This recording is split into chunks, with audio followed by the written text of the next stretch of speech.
আসসালামু আলাইকুম ভিউয়ার্স। আজকে আমি কথা বলবো ডলার কিভাবে শক্তিশালী হলো। এই জিনিসটা আমি চেষ্টা করব খুব সহজ সরল ভাষায় বুঝিয়ে দেওয়ার জন্য। তবে চলুন শুরু করা যাক। তো এই জিনিসটা বুঝতে হলে আমাদেরকে চলে যেতে হবে আজ থেকে ৩,০০০ বছর পিছনে, যখন পৃথিবীতে বিনিময় প্রথা চালু ছিল। তখন চালের বিনিময়ে আলু, আলুর বিনিময়ে মরিচ, মরিচের বিনিময়ে টমেটো, এভাবে বিনিময় হতো। কিন্তু বিনিময় প্রথায় একটা সমস্যা দেখা দিল, সেটা হচ্ছে চাল যেমন অনেকদিন সংরক্ষণ করে রাখা যায়, আলু অথবা কাঁচামরিচ তো এতদিন সংরক্ষণ করে রাখা যায় না। অথবা আমি কি শুধু মানে আহ, চাল খেয়েই বেঁচে থাকবো? আমার তো আলুরও দরকার, কিন্তু আলু তো আমি বেশি নিয়ে রাখতেও পারতেছি না। তখন শুরু হলো কি, এই বিনিময় প্রথা বাতিল হয়ে শুরু হলো মুদ্রা, ধাতব মুদ্রা। তখন ওই মুদ্রায় কিন্তু কোনো সিলমোহর নেই, যে যার মতনই মুদ্রা বানায়া একটা স্ট্যান্ডার্ড সেট করছে। এই মুদ্রাগুলো ছিল মূলত তামা, রূপা এবং সোনার। তো ধরুন, আমরা ধরে নেই আহ, ৩টা তামার মুদ্রায় ১ কেজি চাল পাওয়া যায় এবং একটি তাম্র মুদ্রার বিনিময়ে ১ কেজি আলু পাওয়া যায়। তখন কোনো জিনিস সংরক্ষণ করতে আর সমস্যা হচ্ছিল না, যেহেতু মুদ্রা সংরক্ষণ করা যাচ্ছিল, মোটামুটি একটা স্ট্যান্ডার্ডে চলে আসলো।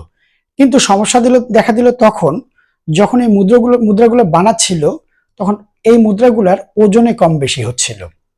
কেউ অনেক কম ম্যাটেরিয়াল দিয়ে মুদ্রাগুলো বানাচ্ছিল, আবার কেউ মুদ্রার মধ্যে ভেজাল দিচ্ছিল। তখন শুরু হলো কি, তখন একটা সিস্টেম বের হইলো। তখন রাজারা সিস্টেম করলো যে মুদ্রার মধ্যে একটা সিলমোহর মারবে। যখন রাজা মুদ্রার মধ্যে একটা সিলমোহর মেরে দিল যে এটা গ্রান্টেড, তখন এই মুদ্রা কি হলো, মোটামুটি মুদ্রাটা স্টেবল একটা পর্যায়ে আসলো, মুদ্রা তখন চলতে থাকলো। কিন্তু এই মুদ্রারও কিছু সমস্যা ছিল। সমস্যাটা হচ্ছে ডাকাতির সমস্যা। যেহেতু মুদ্রাগুলা ধাতব এবং রৌপ্য, বেশিরভাগই দামি মুদ্রা তো ধাতব এবং রূপা এবং সোনারি হয়ে থাকে সেই সময়কার সময়ে। তো দেখা গেল যে, ধরুন কেউ ঢাকা থেকে চট্টগ্রামে ১০০ স্বর্ণ মুদ্রা নিয়ে যাবে, যেটা ডাকাতির ভয় আছে, যে কোনো সময় ডাকাত এই স্বর্ণ মুদ্রা নিয়ে নিতে পারে। তখন কিছু চালাক শ্রেণীর লোক, মানে ব্যবসায়ী বলতে পারেন আজকের দিনের ব্যবসায়ীর মতন, সে একটা কমিশন সিস্টেম করলো। কমিশনটা কিরকম, যে আপনি ঢাকা থেকে চট্টগ্রামে স্বর্ণমুদ্রা নিয়ে যাবেন, ঢাকা থেকে চট্টগ্রামে স্বর্ণমুদ্রা নিয়ে যাওয়ার প্রয়োজন নাই। এইখানকার ঢাকার ব্যবসায়ী আপনাকে একটা কাগজের মধ্যে লিখে দিবে, আপনি এই কাগজটা চট্টগ্রামে অমুক ব্যবসায়ীকে দেখাইলেই সে আপনাকে স্বর্ণমুদ্রা দিয়ে দিবে, কিন্তু এর বিনিময়ে হয়তো আপনাকে 10টা স্বর্ণমুদ্রা কমিশন দিতে হবে। এইভাবে চলতে থাকলো। চলতে চলতে হঠাৎ এখানে একটা সমস্যা দেখা দিল, সেটা হচ্ছে বিশ্বাস এবং কমিশন।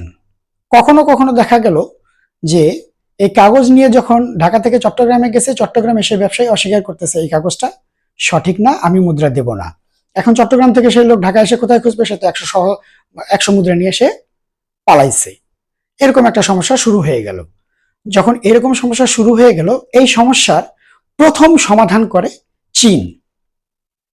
চীন কি করে? রাষ্ট্রীয়ভাবে একটা ব্যাংকিং সিস্টেম চালু করে। পৃথিবীতে প্রথম ব্যাংকিং সিস্টেম কিন্তু চীনেই চালু হয়, সেটা 1300 শতকের সময়ে। তখন চীনের রাজা বলল, কোনো ব্যবসায়ী না, এটা হচ্ছে রাজার ব্যাংক, সরকারি ব্যাংক। এখানে যদি আপনি স্বর্ণমুদ্রা রাখেন, যে কোনো এখান থেকে একটা কাগজে লিখে দিবে, চেক মানে রাজারা সিল মেরে দিবে, সরকারিভাবে সিল মেরে দিবে। এই কাগজ নিয়ে আপনি যে কোনো জায়গায়, যে কোনো ব্যাংকে, তাদের বিভিন্ন ব্রাঞ্চ থাকবে, এই ব্রাঞ্চ থেকে টাকা তুলে নেবেন। এই হলো প্রথম ব্যাংকিং সিস্টেম। কিন্তু এগুলো কিন্তু সবগুলোই চলতেছিল গোল্ডের মাধ্যমেই, গোল্ড, অন্য কিছু না। এখন তো ডিজিটাল মানি আছে, অনেক কিছু মানি আছে, এটার কথা না বললাম, এই ব্যাপার নিয়ে কথা বলবো না। তো যেহেতু ইউরোপিয়ানরা ব্যবসায়ী ছিল, ঘুরতে ঘুরতে চীনে গিয়ে যখন দেখলো এই ব্যাংকিং সিস্টেম, তখন তারা এই ব্যাংকিং সিস্টেমটাকে লুফে নিল। দেখলো যে এই ব্যাংকিং সিস্টেমটা আসলেই তো অনেক সুন্দর। রাতারাতি ইউরোপে এই ব্যাংকিং সিস্টেম চালু হয়ে গেল। তখন ইউরোপ প্রথম তাদের পাউন্ড স্টার্লিং সেট আপ দিল একটা, সেটা হচ্ছে গোল্ডের বিনিময়ে সেট আপ দিছে। 7.3 gram gold equal to 1 pound sterling. মানে আপনি যদি 1 পাউন্ড স্টার্লিং দেন, তাহলে 7.3 গ্রাম গোল্ড আপনি পাবেন। তো এটাই হলো মানে ইংল্যান্ডের স্টার্লিং এর গল্প। তো এইভাবে সারা ইউরোপে বিভিন্ন দেশ বিভিন্ন স্ট্যান্ডার্ড সেট করলো। সেটা কিন্তু সম্পূর্ণ সেট আপ ছিল তার ব্যাংকে গভর্নমেন্টের কাছে কি পরিমাণ গোল্ড আছে সেটার এগেনস্টে সে টাকা ছাপানো শুরু করলো। সে কিন্তু এর চেয়ে বেশি টাকা ছাপাতে পারবে না। যেহেতু সেই সময়ে ব্রিটিশরাই সারা দুনিয়া শাসন করতেছিল, সেই জন্যই ইংল্যান্ডের পাউন্ড স্টার্লিংই ওই সময় গ্লোবাল কারেন্সি হয়ে গেল। আর ইউরোপেরও সেই সময় শিল্প বিপ্লব, রমরমা ব্যবসা, তাদের দেশে বিভিন্ন রকমের ইন্ডাস্ট্রি গড়া শুরু হয়ে গেল। তো ইন্টারন্যাশনাল ট্রেড বাড়া শুরু হয়ে গেল। তখন ইন্টারন্যাশনালি শিল্প বিপ্লবের যুগ শুরু হয়ে গেল। এই টাকাগুলো কিন্তু ইংল্যান্ড তার গোল্ডের এগেনস্টেই ছাপাইতে পারতো। সেই সময় পর্যন্ত কিন্তু যে পরিমাণ সেন্ট্রাল ব্যাংকের কাছে গোল্ড আছে ঠিক সেই পরিমাণ টাকাই তারা ছাপাইতে পারবে। এটা মানে সারা পৃথিবীতেই ওই সিস্টেম চালু হয়ে গেল। এর চেয়ে বেশি টাকা তারা কেউই ছাপাইতে পারবে না। এই সময় অনেক ছোট ছোট দেশ দেখলো যে তারা যে পরিমাণ, তাদের কাছে যে পরিমাণ গোল্ড আছে সে পরিমাণ টাকা তাদের ছাপানোর দরকার পড়ে না। তো তারা কি করলো, সেই সময় পাউন্ড স্টার্লিং কেনা শুরু করলো। কারণ তাদের রিজার্ভ ব্যাংকে তো ডাকাতি হওয়ার একটা চান্স আছে। মানে বড় বড় ডাকাত যদি তাদের ব্যাংকে ডাকাতি করে, সেই জন্য ছোট ছোট দেশগুলো চিন্তা করলো যে না, আমরা পাউন্ড স্টার্লিং কিনি। পাউন্ড স্টার্লিং গোল্ড মানে গোল্ডকে মানে মানে রক্ষণাবেক্ষণ করা যতটা কঠিন, হ্যাঁ, পাউন্ড স্টার্লিং রক্ষণাবেক্ষণ করা ততটা কঠিন না। কারণ গোল্ড ডাকাতি করে বিভিন্ন জায়গায় বিভিন্নভাবে বিক্রি করে ফেলতে পারে, কিন্তু পাউন্ড স্টার্লিং তো ডাকাতি করে এত সহজে বিক্রি করতে পারবে না। কারণ এটার বিভিন্ন দেশের সাথে সেই সময় সম্পর্ক ছিল, বিভিন্ন রকমের ছিল, যার কারণে এটা পারতো না। এই জন্যই পাউন্ড স্টার্লিং হয়ে গেল পৃথিবীর মধ্যে সবচেয়ে পাওয়ারফুল কারেন্সি, এবং তাদের রিজার্ভ হয়ে গেল ওয়ার্ল্ডের 60%। কিন্তু এর মধ্যে যে ইংল্যান্ড 1915 সালে এবং 1930 থেকে 1945 সালে যে দুইটা বিশ্বযুদ্ধ হয়ে গেল, এই বিশ্বযুদ্ধে কিন্তু ইংল্যান্ডের অবস্থা প্রচন্ড রকমের খারাপ হয়ে গেল। এতটাই খারাপ হইল যে তাদের জিডিপির 25% লোনে তারা চলে গেল। এটা যুদ্ধ করতে গেলে সবারই জানা আছে। যুদ্ধ করতে গেলে তাদের কি পরিমাণ গোলাবারুদ কিনতে হয়, কি পরিমাণ খরচ মানে কি পরিমাণ খরচ হয়, সেটা আমরা সবাই জানি। তো দেখা গেল এই সময়ে এই পিছনের যে 150 মিনিমাম 100 বছর আমেরিকা এই 100 বছর পিছনের 100 বছর শুধুমাত্র তারা টেকনোলজি এবং বিভিন্ন জিনিসে উন্নতি হওয়া শুরু করছে। মানে উন্নতি হয়ে গেছে অলরেডি। তখন কিন্তু আমেরিকার নাম কেউই জানতো না। এই সময়ে এই দুটো বিশ্বযুদ্ধে কিন্তু আমেরিকা ইউরোপের কাছে ব্যাপক অস্ত্র বিক্রি করার কারণে ইউএস এর কাছে কিন্তু ওয়ার্ল্ডের 73% গোল্ড রিজার্ভ চলে আসে, এবং পুরা ইউরোপ দুইটা বিশ্বযুদ্ধ করে একদম ফকিরের মতন, তাদের কাছে আর কিচ্ছুই নাই। খাবারের শর্টেজ, সমস্ত কিছু শর্টেজে চলে আসে তারা। তো এত কিছুর পরে যখন দেখলো আমেরিকা একটা চাল খাটাইলো, সেই চালটা হচ্ছে কি, আমেরিকা তখন ইউরোপের যখন এরকম করুণ অবস্থা, তখন আমেরিকা ইউরোপের টোটাল 44টা দেশকে তাদের দেশে ডাক দিল। তার আগে একটা কথা বলে নেওয়া ভালো, সেটা হচ্ছে যে ইউরোপের কাছে তো তখন কিছুই নাই। তখন আর কি করবে, কারণ গোল্ডও নাই যে তারা মানে পাউন্ড অথবা অন্যান্য দেশ টাকা যে ছাপাবে, সে গোল্ডও নাই, ছাপাইতেও পারতেছে না। তো তখন ইউরোপ চিন্তা করলো যে তাদেরকে বিনিময় প্রথা ছাড়া আর কোনো উপায় নাই। যখন আমেরিকা দেখলো যে ইউরোপ মেবি বিনিময় প্রথায় চলে যাচ্ছে, সেটা আমেরিকার জন্য একটা হুমকি মনে হলো যে না, আমেরিকা আর বিনিময় প্রথায় যাইতে দিবে না। সেই জন্য আমেরিকা কি করলো, সেই সময় ইউরোপের 44টা দেশকে নিজের দেশে ডেকে পাঠানোর পরে সে দেখাইলো যে দেখো, আমাদের দেশে কিন্তু ওয়ার্ল্ডের 73% গোল্ড রিজার্ভ আছে। সো এই 73% গোল্ডের এগেনস্টে আমি কিন্তু ডলার ছাপাইতে পারবো। যেহেতু তোমাদের অবস্থা এখন অনেক খারাপ, তাই আমি তোমাদেরকে 3টা শর্ত দিব। এই শর্তগুলো যদি মেনে নাও তাহলে তোমাদের জন্য খুবই ভালো। শর্তগুলো কি কি? তখন আমেরিকা বলল যে আমি আমার ডলারকে $1 $35 equal to 28 gram gold set up করলাম। এই গোল্ড, এই ডলার আমি তোমাদেরকে লোন দিব, ঠিক আছে, লোন দিব, কিন্তু এই লোনটা তোমরা আমাকে ডলারেই শোধ করতে হবে। আমাকে ডলার ছাড়া অন্য কোনো কিছুতে আমি তোমাদের কাছ থেকে এই লোন নিব না।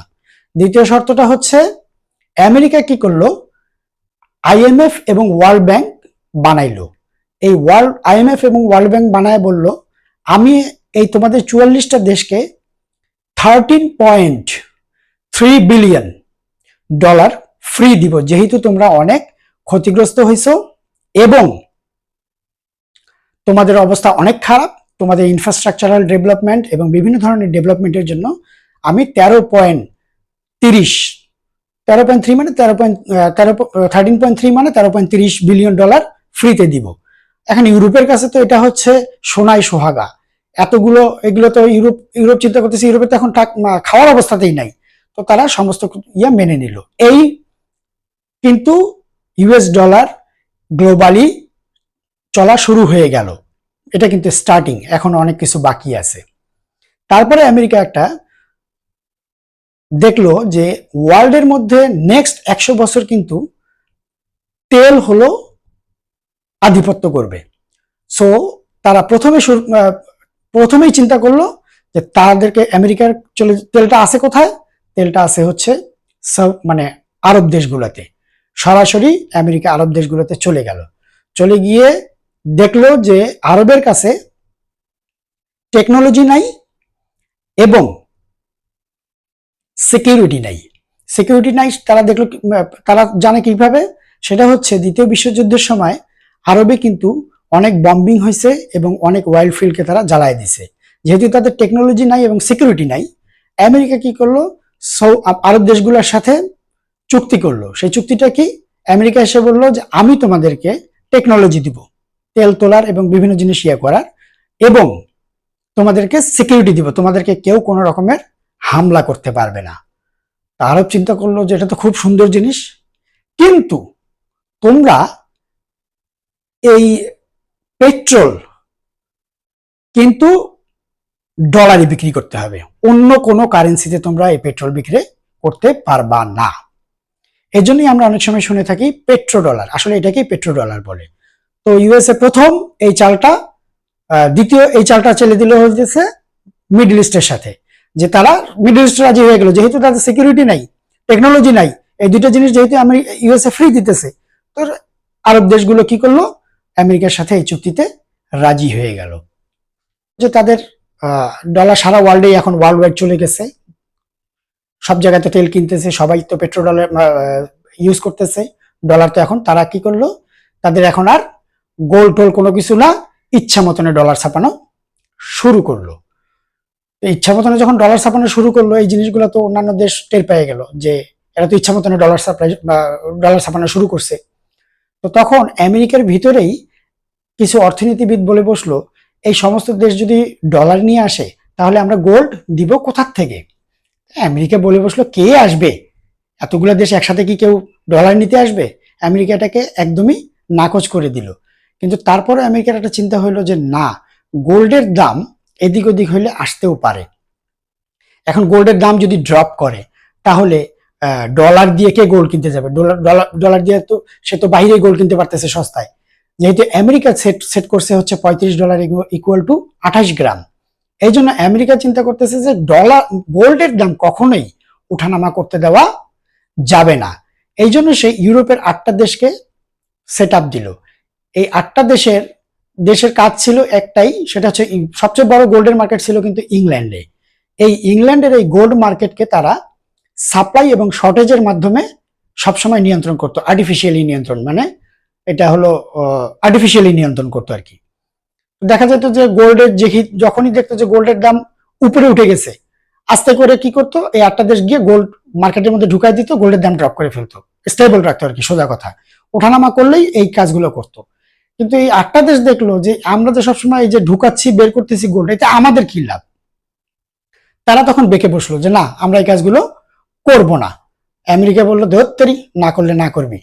তখন আমেরিকা কি করলো, সরাসরি ইংল্যান্ডের রানীর কাছে গেল, কিভাবে সে নেগোশিয়েট করছে সেই জিনিসটা অজানা।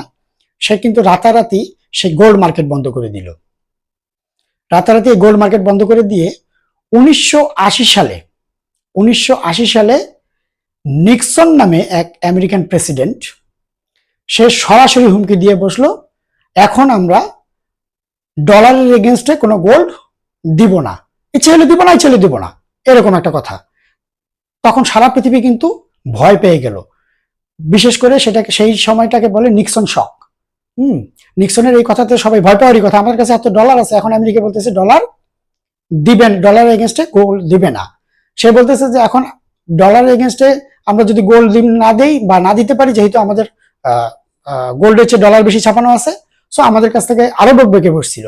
কিন্তু তাদেরকে সবাইকে ম্যানেজ করছে এইভাবে যে গোল্ড না দিতে পারি, আমাদের যে প্রোডাক্ট আছে সেই প্রোডাক্ট গুলো তোমরা কেন, আমাদের গাড়ি আছে, এটা আছে, ওইটা আছে, সমস্ত কিছু তারা বিক্রি করা শুরু করলো। আমেরিকা একই সাথে দুইটা কাজ শুরু করে দিল। আসলে ইউরোপের কাছে বা আরবের কাছে আর কোনো অপশনও ছিল না যে এইটার এগেনস্টে তারা অন্য কিছু করবে। তো এই গেল হচ্ছে মানে এই প্রথম মানে মানে টাকা চলে গেল, কারেন্সি চলে গেল, আর গোল্ডের এগেনস্টে থাকলো না। মানে কারেন্সিটা এখন একটা মৌখিক জিনিসের মতন হয়ে গেল। সবাই বুঝতেছে ডলারের এগেনস্টে এই পরিমাণ গোল্ড ইউএস এর কাছে নাই, কিন্তু তারপরেও ডলার চলতেছে। কেন চলতেছে, আরো কতদিন চলবে, হ্যাঁ, সেই জিনিসটা নিয়ে আমরা নেক্সট কোনো ভিডিওতে অবশ্যই আলোচনা করব। আজ এখানেই, ধন্যবাদ।